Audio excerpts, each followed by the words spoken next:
Hi guys, இன்றைக்கி நம்ம mister பாசி ஒன்லி ஸ்வீட் டு மீன்ற கொரியன் ட்ராமாவோட ஃபர்ஸ்ட் பார்ட் தான் பார்க்க போகிறோம். இந்த ஸ்டோரியோட ஒன்லைன் என்னென்னா, நம்ம கதையோட ஹீரோயினி ரொம்ப குடிச்சிட்டு அவங்க பாஸான ஹீரோ கூடயே ஒன் நைட் ஸ்டாண்டில் இருந்துடுறாங்க.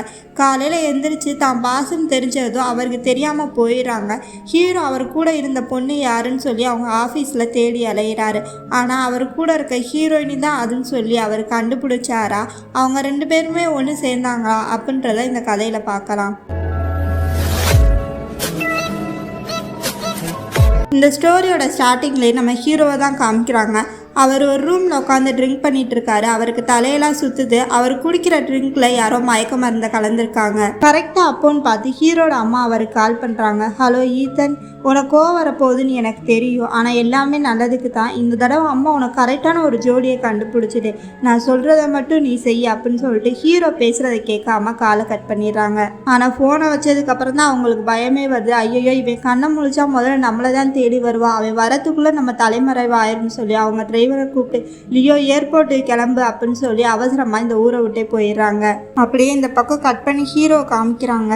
ஹீரோ சொந்த மகனுக்கே யாராச்சும் மயக்க மருந்து கலந்து கொடுப்பாங்களா, தாய் கலவினி மட்டும் என் கையில் கிட, நான் அவனை சும்மாவே விட மாட்டேன் அப்படின்னு கோவப்பட்டு கத்திட்டு இருக்காரு. ஹீரோ அந்த இடத்த விட்டு போகணுன்னு எந்திரிக்கிறாரு. அவருக்கு தலையெல்லாம் சுத்துது. ஐயோ மயக்கமாக வருது, ஆனால் இந்த இடத்துல நம்ம இருக்கக்கூடாது, நம்ம எப்படியாச்சும் நம்ம ரூமுக்கு போயிடணும். அவர் கஷ்டப்பட்டு வெளியே வராரு. அவர் உடம்பெல்லாம் ரொம்ப ஹீட்டாக இருக்கு. இருந்தாலும் அவரோட ரூம் நம்பர் 999 கரெக்டாக கண்டுபிடிச்சு அதுக்குள்ளே போயிடுறாரு. அதே சமயம் ஹீரோயினி நல்லா குளிச்சுட்டு ஹீரோ ரூம் பக்கத்தே தள்ளாடிக்கிட்டே நடக்க முடியாமல் நடந்து வராங்க.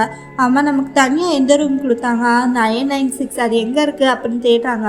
பார்த்தா ஹீரோட ரூம் நம்பர் 999. அவங்க கண்ணுக்கு மட்டும் 996 தெரியுது. இதுதான் அப்படின்னு சொல்லிட்டு ஹீரோட ரூம்குள்ளே மாறி போயிடுறாங்க. ஹீரோயினி கதவை திறந்து உள்ளே போனதுமே ஹீரோ அவங்களோட கையை பிடிச்சி கதவுல வச்சு அவங்கள லாக் பண்ணுறாங்க. ஹீரோயினி ஹீரோவை பார்த்து எவ்வளோ அழகாக இருக்கான், ஆனால் இவனை பார்த்தா ஏன் எனக்கு ஏற்கனவே பார்த்த மாதிரியே தோணுது அப்படின்னு யோசிச்சுட்டு இருக்காங்க. ஹீரோ ஹீரோயினி கிட்ட ப்ளீஸ் எனக்கு ஹெல்ப் பண்ணுங்க, உங்களுக்கு நான் பொறுப்பேற்றுக்கிறேன் அப்படின்னு சொல்கிறாரு.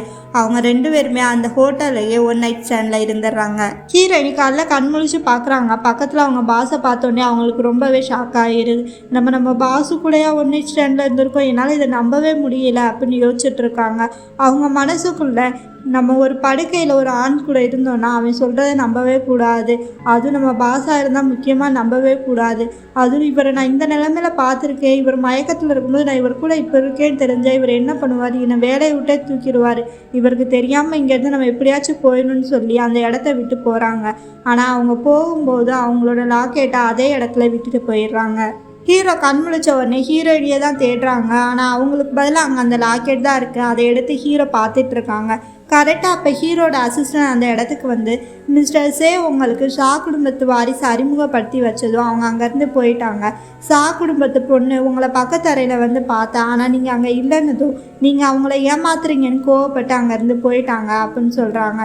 இதை கேட்குற ஹீரோ, அதை பற்றி கவலைப்படாத, ஆனால் அந்த பொண்ணு எனக்கு ரொம்ப பரிச்சயமான பொண்ணு மாதிரி இருந்தா, சீக்கிரம் நீ அவளை தேடி கண்டுபிடி அப்படின்னு சொல்கிறாரு. அசிஸ்டண்ட்டும் சரின்னு சொல்லிட்டு அங்கேருந்து போகிறாரு. இந்த பக்கம் அப்படியே கட் பண்ணி ஹீரோயினியை காமிக்கிறாங்க. ஹீரோயினி அவங்க வீட்டுக்கு வந்துட்டு கடைசியாக நான் வந்துட்டேன், அக்கா நீ எங்கே இருக்க, மிஸ்ஸஸ் ஸ்காட் எங்கே அப்படின்னு கேட்குறாங்க. அது ஹீரோயினி, அக்கா அம்மா வேலைக்கு போயிருக்காங்க, நீ ஏன் நைட்டெல்லாம் வீட்டுக்கு வரல, நீ எங்கே இருந்த, நான் உனக்கு கால் பண்ணேன் நீ எடுக்கவே இல்லை, நீ கடைசியாக எங்களை வேணான்னு விட்டுட்டு போயிட்டேன்னு நான் நினச்சேன் அப்படின்னு சொல்கிறாங்க. அது ஹீரோயினி, அது எப்படி என்னால் இருக்க முடியும், நம்ம ஒரு கலப்பு குடும்பமாக இருந்தாலும் மிஸ்ஸஸ் ஸ்காட் தான் என்னை வளர்த்தாங்க, நாம் ஒருத்தருக்கு ஒருத்தர் ஒத்துமையாக இருப்போம்னு சொல்லி அப்பாவுக்கு நான் சத்தியம் பண்ணி கொடுத்துருக்கேன் அப்படின்னு சொல்கிறா. அதுக்கு அவளோட அக்காவும் அதுதான் சரி சரி நைட் ஃபுல்லாக எங்கே போய் ஜாலியாக இருந்த அப்படின்னு கேட்குறா.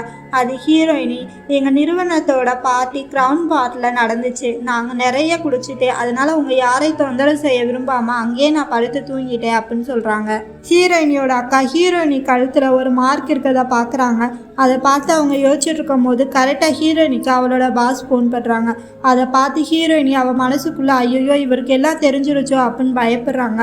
அவங்க ஃபோன் எடுத்து காதில் வச்சுட்டு வந்துடுறேன் பாஸ் அப்படின்னு சொல்லிட்டு அவங்க அக்கா கிட்ட எனக்கு ஒரு அர்ஜென்ட் ஒர்க் வந்துச்சு, நான் ஆஃபீஸ்க்கு போகிறேன் அப்படின்னு சொல்லிட்டு கிளம்ப போகிறாங்க. ஹீரோயினியோட அக்கா அவளை தடுத்து இந்த ஸ்கார்ஃபை நீ போட்டு போனீங்கன்னா இன்னும் அழகாக இருப்ப அப்படின்னு சொல்லி அவளுக்கு போட்டு விடுறாங்க. காலையில் சாப்பிட மறக்காத, பாய் சில்வியா அப்படின்னு சொல்லி அவளை அனுப்பி வைக்கிறாங்க. ஹீரோயினி ஆஃபீஸ்க்கு போன உடனே அவங்க ஃப்ரெண்டை பார்த்து குட் மார்னிங் சொல்கிறாங்க.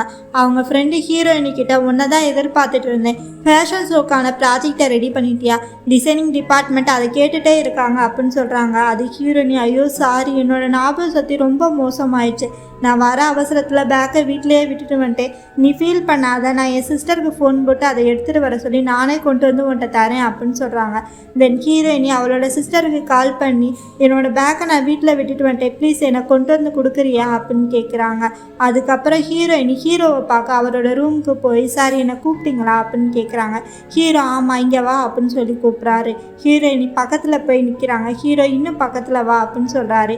ஹீரோயினி கொஞ்சம் மட்டும் அவர் பக்கத்தில் போயிட்டு சொல்லுங்கள் சார் அப்படின்னு கேட்குறாங்க. நேற்று நைட்டு நீ எங்கே இருந்த அப்படின்னு சொல்லி ஹீரோ கேட்குறாரு.